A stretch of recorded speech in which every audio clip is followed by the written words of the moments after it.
藏着雪白的羊群，我沉默，我不说，不是对你冷漠，许多心情你不用懂，当我无语时，爱却最浓。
樊东，今天你跟我妈叫妈了，从今天开始，咱俩就是亲兄弟了。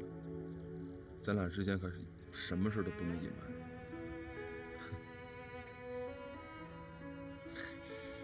我原来是不太愿意，为什么呀？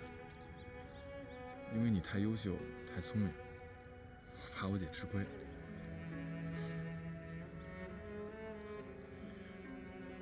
我跟我姐从小生活在一起，已经习惯了。她要是突然嫁人离开我，我根本接受不了。你不知道，在你跟她好之前，她交过的所有男朋友，我全都不同意。那到我这儿怎么就同意了呢？后来想明白了呗，不能因为我耽误她一生的幸福。再说，我再不同意有什么用啊？她的心啊，早就被你给整走了。你别多想，我也没别的意思。其实你不同意我跟姐处啊，这我太理解了。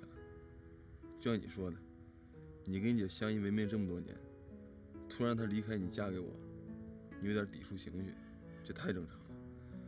其实我早看出来了，我跟你姐处的时候啊，你对这事儿反应挺平淡的，你既不支持也不反对，你说我说对不？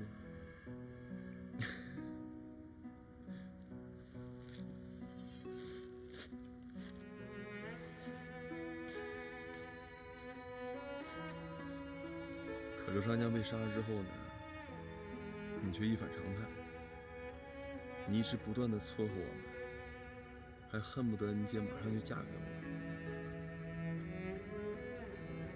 你说这是为什么呀？樊东，你姐是我妈闺女，你是我妈儿子。就算我跟你姐以后不能好，我也永远都是你俩的亲哥哥。我不会坑你们，我更不会害你们。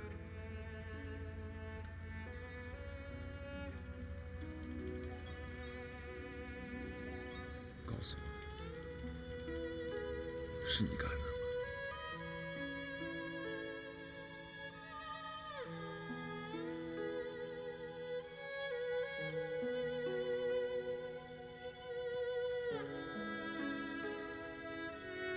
樊东，不光我怀疑你，公安局也在怀疑你，让你回避不光是为了徐冰，你懂不懂？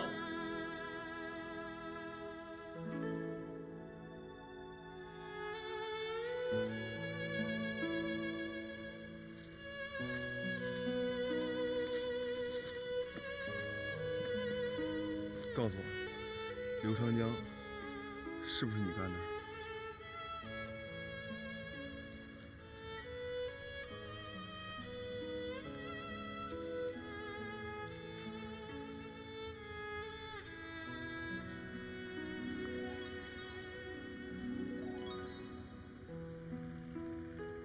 是。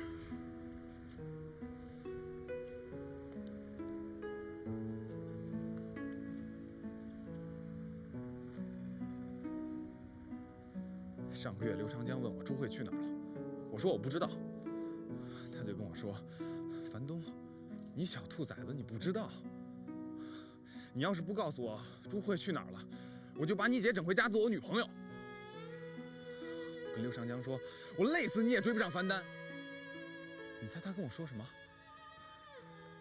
他跟我说：“樊东，咱们走着瞧，3天之内我非把樊丹整上床上不可。”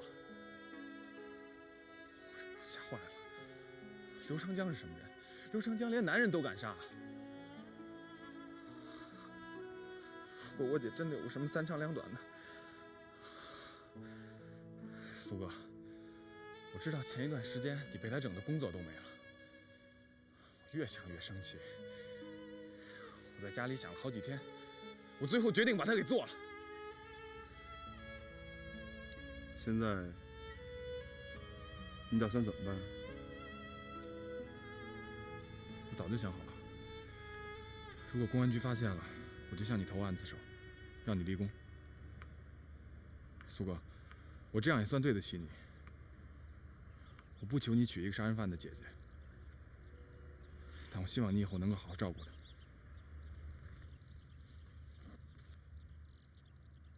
起来，答应我。起来！你答不答应我？我答应你。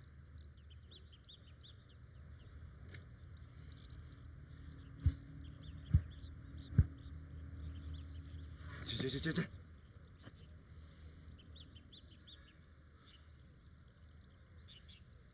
以后你能好好照顾她，我就什么负担都没有了。你是没负担了，你姐呢？我告诉你，樊东，你犯的是故意谋杀，按照刑法你得判死刑。我不怕死了。是你不怕死，你死了，你姐怎么办？哎，你想的你太天真了，你以为把你抓进去判死刑了你？我告诉你，从法院判你到死刑，从1审到2审到最后执行，怎么着也得半年。这半年时间里边，你姐就眼睁睁的看着你去死，你死了，你姐怎么办？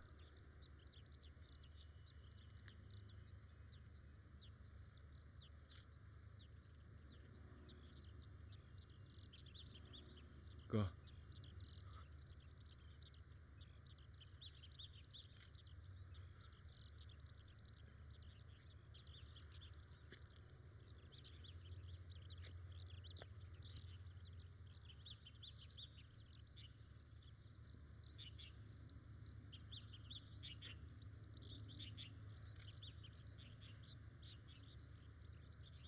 好吧，一会儿你去收拾收拾东西。可我杀人了。你杀的那不是人，你那是为民除害。从今以后，你自己多保重吧。我走了，你怎么办？什么我怎么办？我又没杀人。可你是警察，你不能这样。你忘了，我现在已经不是警察了。赶紧走！我不走，我要是走就把你坑了。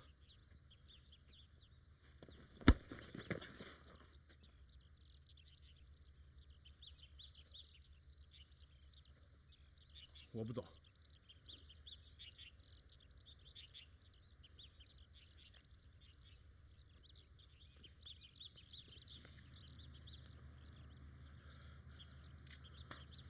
我不走。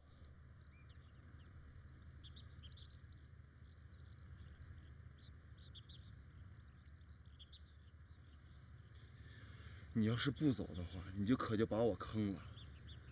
樊东，我介绍你到刑警队来帮忙的，你出了这么大的事儿，公安局肯定怀疑我。我告诉你，你要不跑的话，我咋得判3年。你刚才口口声声说让我照顾你姐，我要也被抓进去，谁照顾你姐？你姐就只有死路一条。你听我的，只要你跑了，公安局不能拿他怎么地。刘长江不就是一直怀疑他杀人吗？没有证据，谁能怎么着他？再我跟你说过了，你杀刘长江是为民除害。你如果真跑了，这个案子就会不了了之。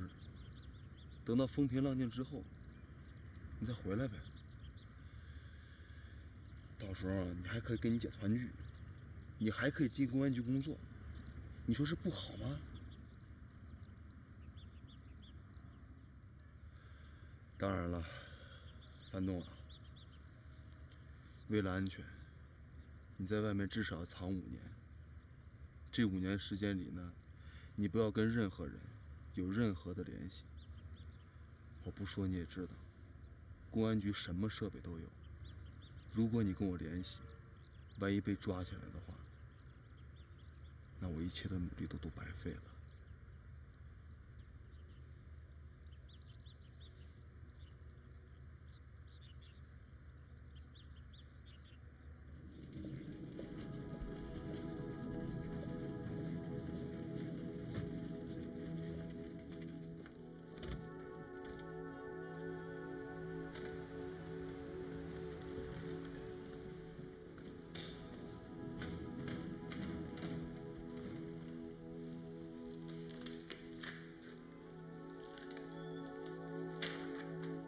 哎呀，你吓我一跳！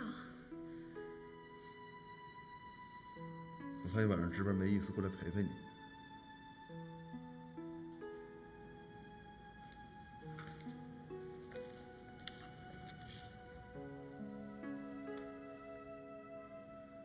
还记得我第一次来这儿吗？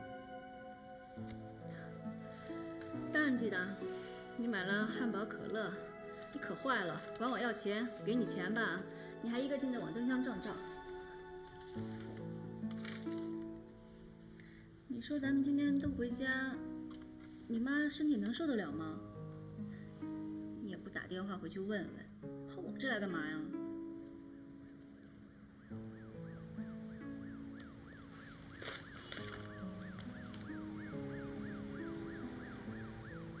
我把刘长江杀了。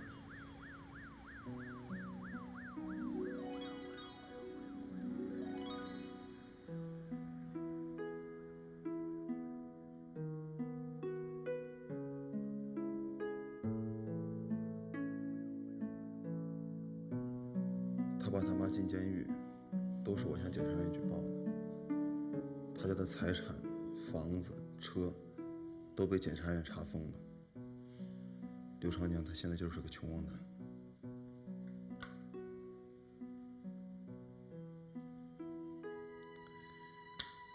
朱慧离开他也觉得是我在其中搞的鬼。这事搁在身上，谁都得拼命。我现在跟刘长江是你死我活了。在这种情况下，我不整死他，他得整死我。我不能让他心动手，所以我就把他从楼上扔下去了。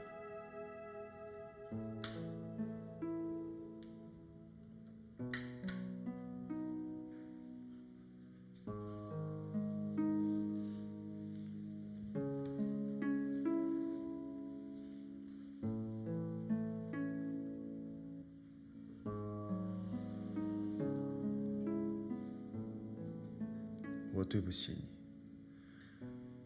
这个事儿把樊东也连累了。公安局很可能在抓我之前先把樊东抓起来。你知道刑警队已经让樊东休息了，名义上是为了工作让他回避，实际上是暗中对他进行调查。刑警队怀疑樊东，不过这也不奇怪，樊东跟我是几乎是形影不离的。杀刘长江这么大的事儿，他们很可能认为他也参与了。要是樊东被抓起来，那就太冤枉，太冤枉了。樊南，我想了又想，所以我决定先让樊东躲起来。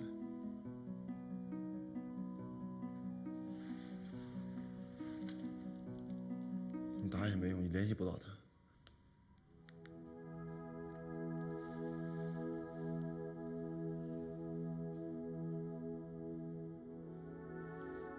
张姐，不好意思啊，我今天晚上加班，可是家里有点急事，你能不能过来替我一下？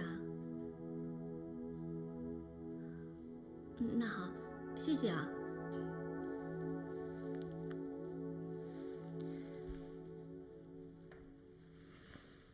出去，车里等我。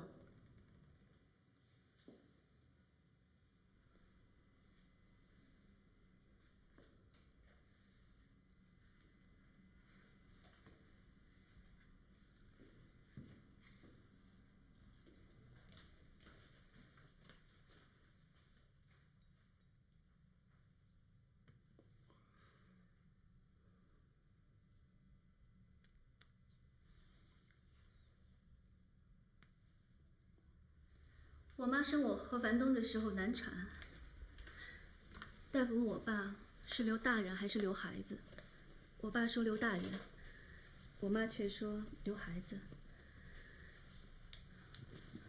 后来大夫说冒点血，大人孩子都能留，可手术后，我和樊东留下了，我妈却走了。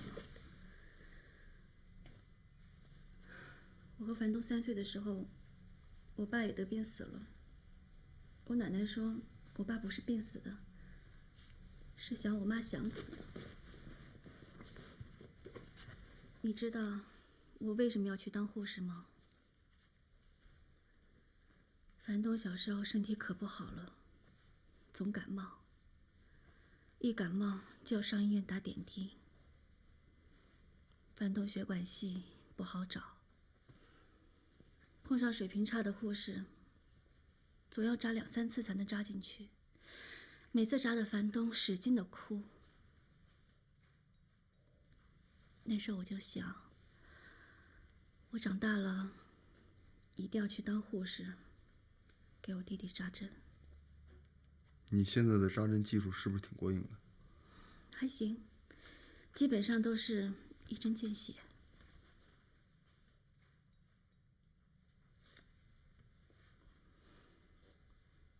一会儿，我能和你一块儿去送樊东吗？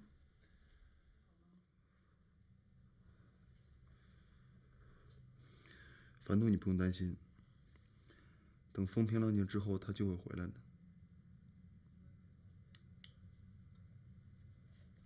樊南，现在咱们一定要小心。现在已经是一针见血了。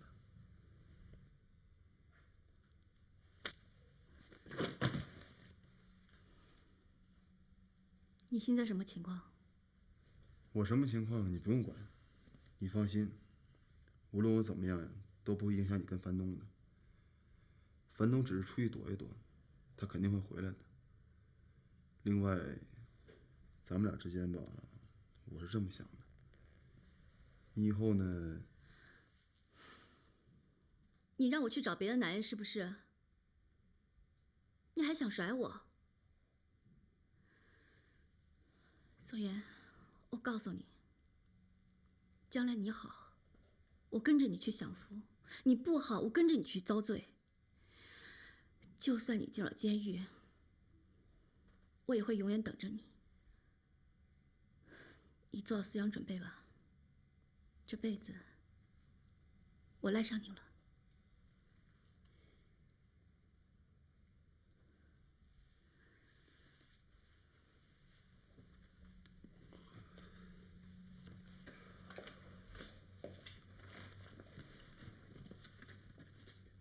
我这个事儿不小。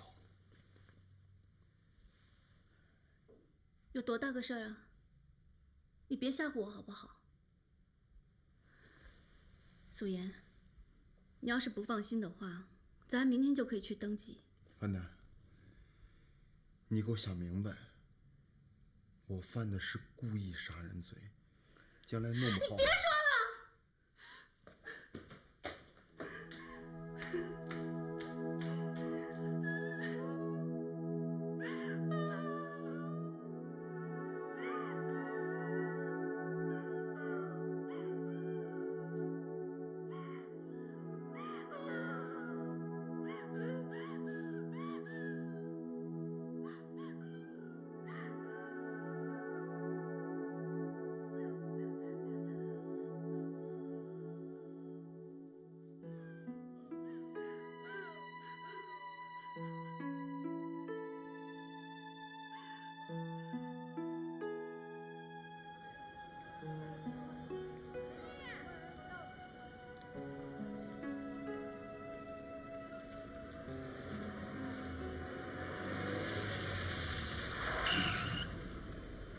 你瞎呀你！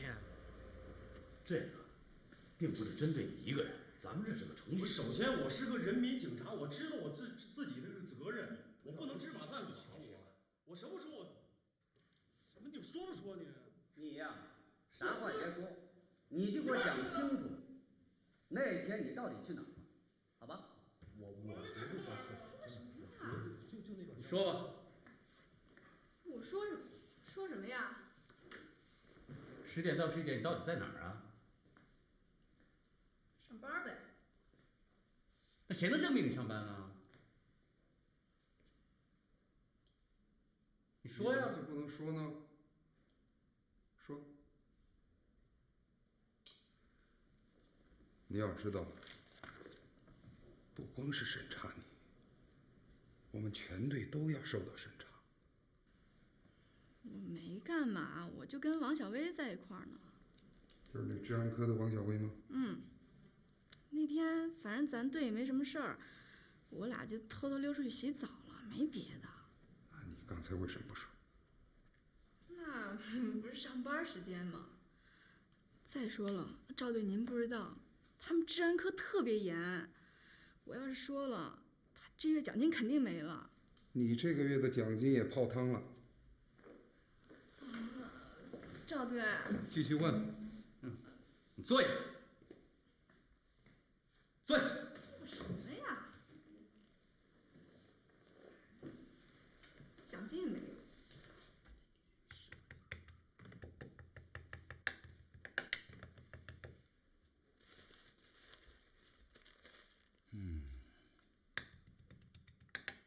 这话终于开了。啊。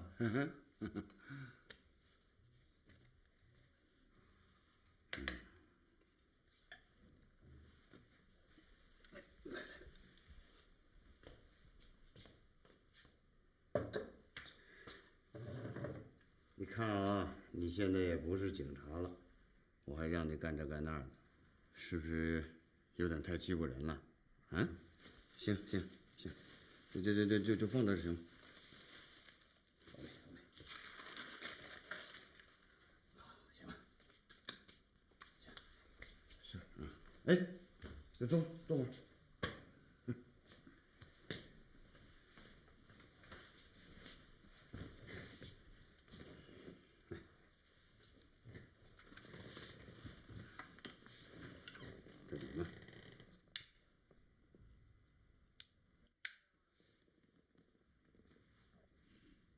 那个刘长江啊，摔死了，你知道吧？知道。哪摔死的？金星宾馆803房。哦，好像王大虎，他是从哪摔死的？金星，他俩一个房间。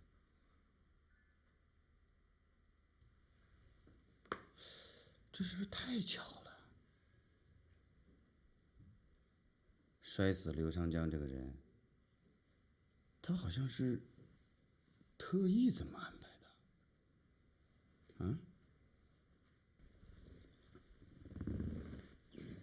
他好像是在告诉我们大家，不要作恶，谁要是作恶，就是自掘坟墓。是不是啊？局长，你说的有道理。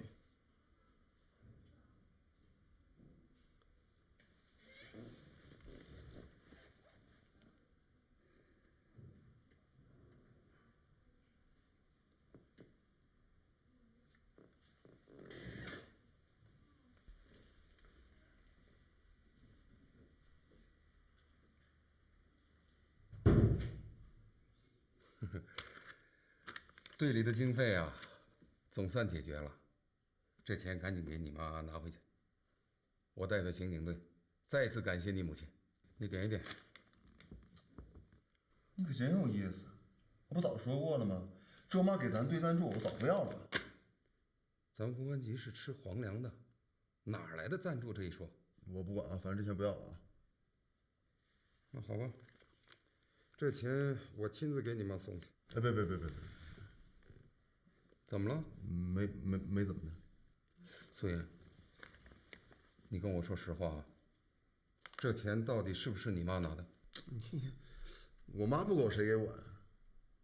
你别这么看着我啊。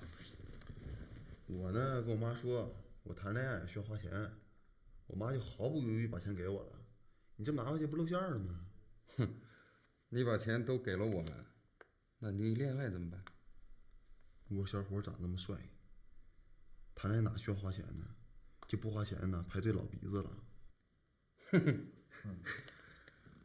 哎，赵队，我问你啊，我怎么看咱们队里都在审查自己人呢？就是因为刘长江的事儿，陈局疯了。他下令，咱们刑警队所有人员都要受到审查。他怀疑是咱们内部人干的。真的？那都在审查，咋不审查你呢？我那天亲眼看见刘长江摔死的，不然我也逃不了。啊，当人民警察呀，还真不容易啊。哎，陈局还让我顺便也问问你，那天9点到9点20，你都在干什么？在拖地。在哪儿？公安局。你撒谎。我没有撒谎啊。你在几楼拖地？我在3楼。只在3楼吗？还有2楼。还有吗？没了。那天上午啊，你压根儿就没来。我来了。你到底在哪儿？我是在拖地啊。苏妍，你老实点儿。陆阳，你啥意思？我哪儿不老实了？你哪儿都不老实。我就不老实怎么的？你以为你现在管着我呢？我告诉你，我现在不是警察了。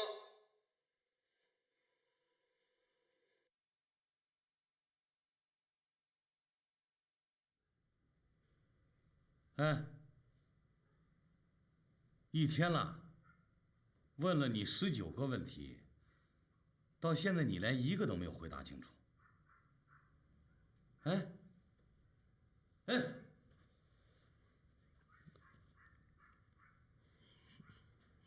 你说什么呀？那事儿是你干的吗？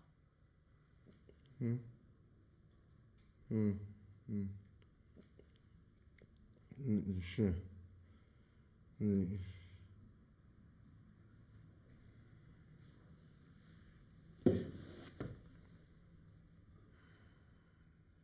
让我干什么呀？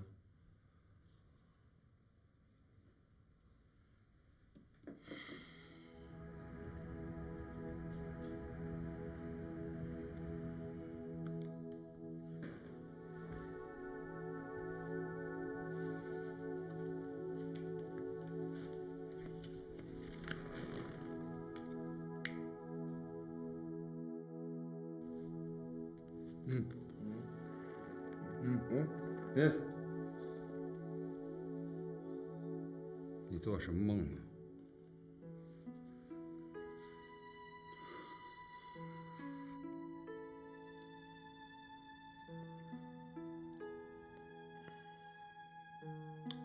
我做梦了，梦见每天到这点儿，我得出去扫地了。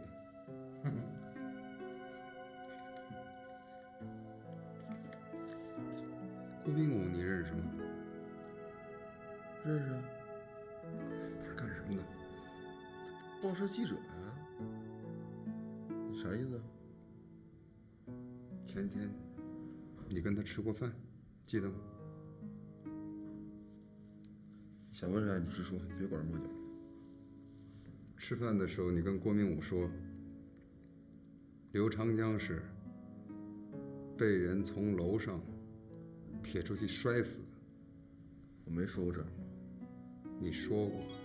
没说过。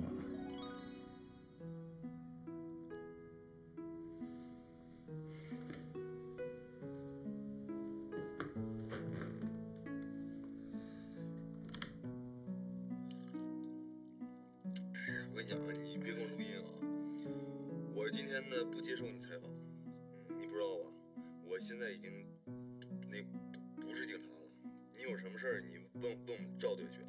你真不是警察了？啊，不干了？啊，你们赵队没时间，你就跟我说说你们那个里边的那个消息呗。啥消息？就是那作家叫啥玩意儿来？那叫什么？李贝尔啊，对，李贝尔，他咋死的？那被刘长江勒死的呗。为啥呀？喝一口啊！我跟你讲，这个说来话长，一两句话说不清楚。你问我们赵队。啥都问你们赵队？那刘长江那咋死的？你总知道吧？那被人摔死的。咋摔死的？让人从屋子里边撇出来摔死的呗。刘长江撇出去摔死，你是怎么知道的？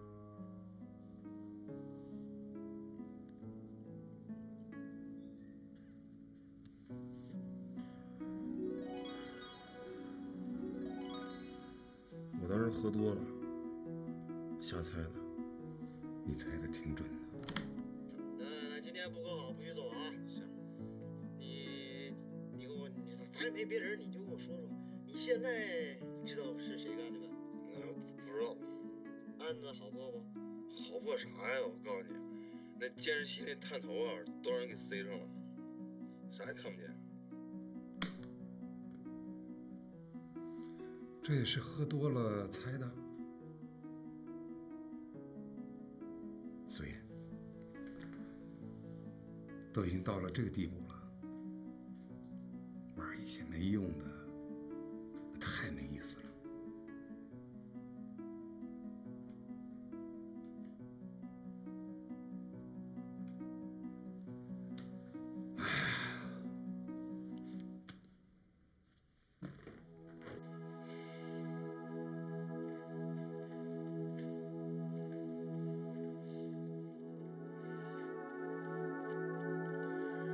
天又亮了。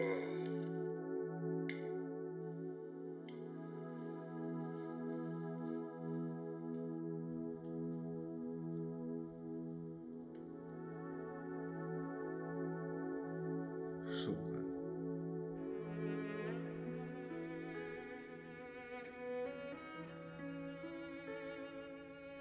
我也不隐瞒了，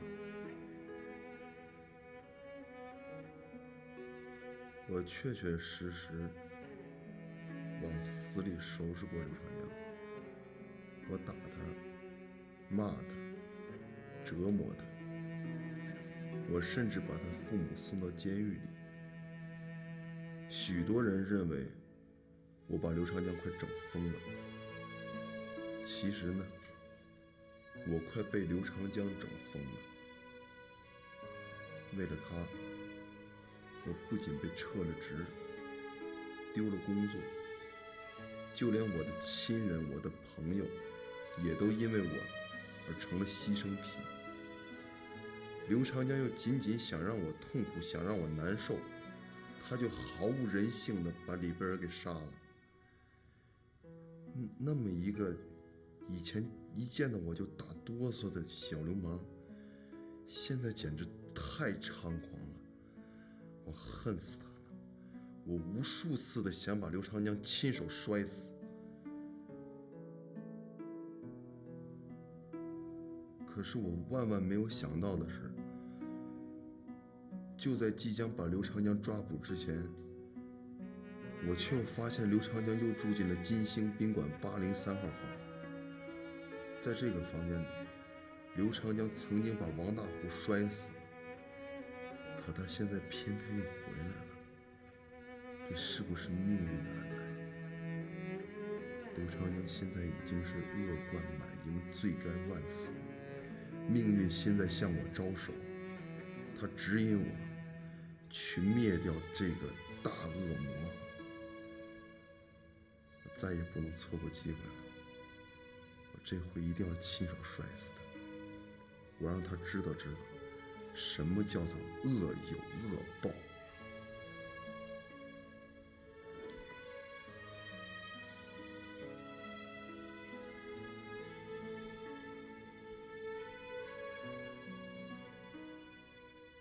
素颜，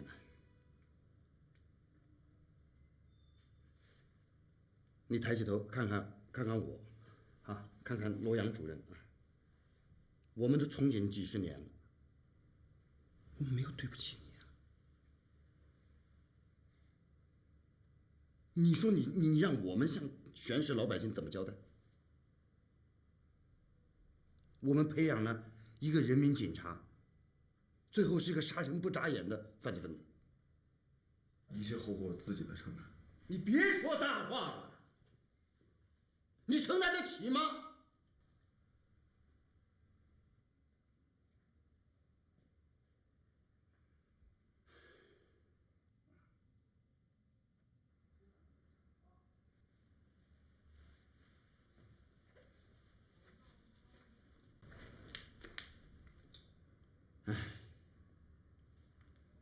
素颜，你以为这是你一个人的事儿吗？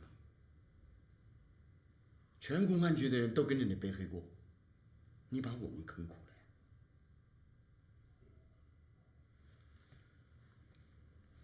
呀！哎，是我陈凯明哪儿对不起你？我们全局的377名干警哪儿对不起你？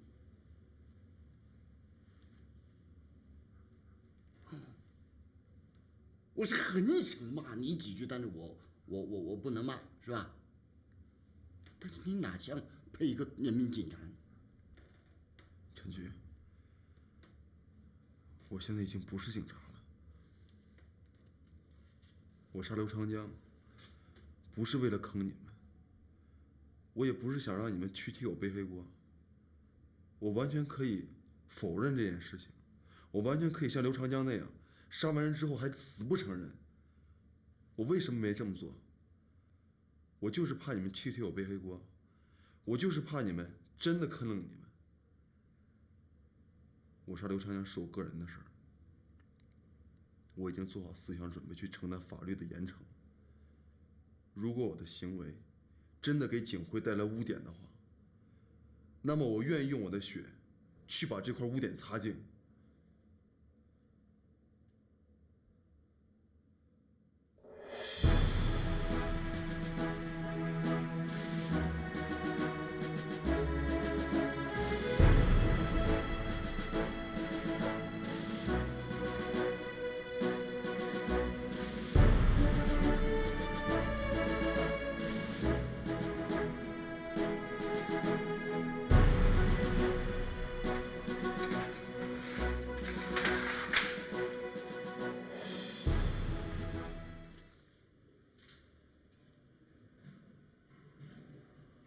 烤鸭多少钱一只？哪儿的吧？市里最好的。最好的60块钱吧。我上次让你帮我买烤鸭，你咋跟我要200呢？啊，你不有钱吗？我有钱我该你的。从明天开始，你一天给我买只烤鸭，连买10天。10天，太多了吧？那你想给我买几天啊？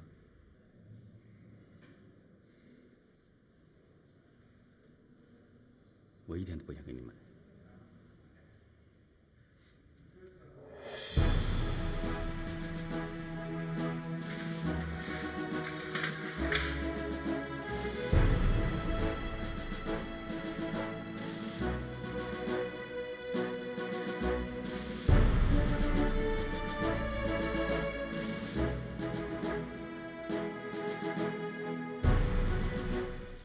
这衣服可不能穿，是挺好看的，太年轻了穿这个。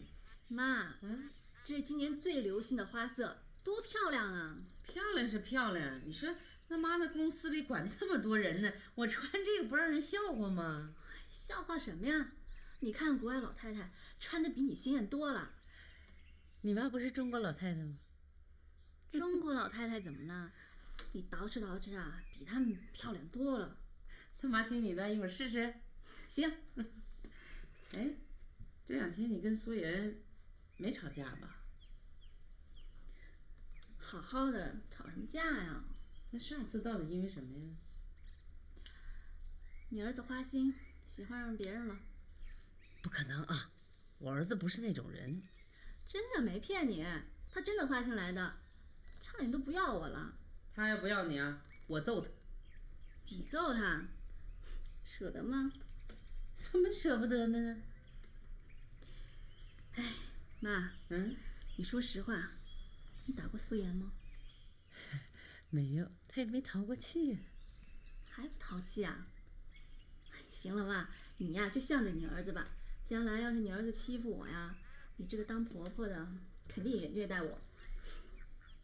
哎呀，哎呀，你这么一整，我还真年轻了。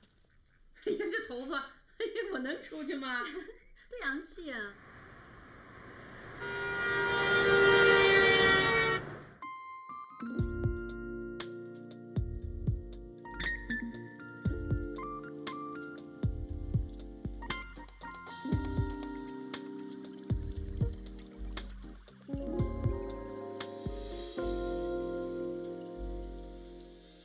从24楼阳台看出去，天气无转多云。同住在这城市里，现在你又在哪里？卷根香烟，躲在屋里，思绪漫不出去，放点音乐，调剂下心情。从24楼阳台看出去，回到我们的过去。虽然那年的冬季让你觉得很委屈，有些埋藏很久的话，说了怕不被你放在心底，却变成回忆。请转移一颗心，逐渐由热化成冰。感情从来不是儿戏，是你的任性。没有人会相信，我从来没怪过你。就算那些漫长风雨伤害过我和你，请转移一颗心，逐渐由热化成冰。感情从来不是儿戏，是我的任性。没有人会相信，我还依然爱着你。时间推我们向前，我的心却停留在原地。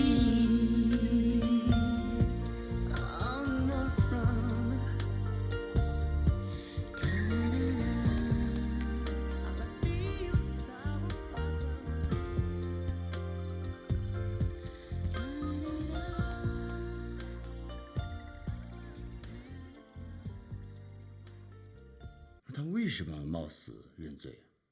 苏妍要用自己的命去保住樊东的命。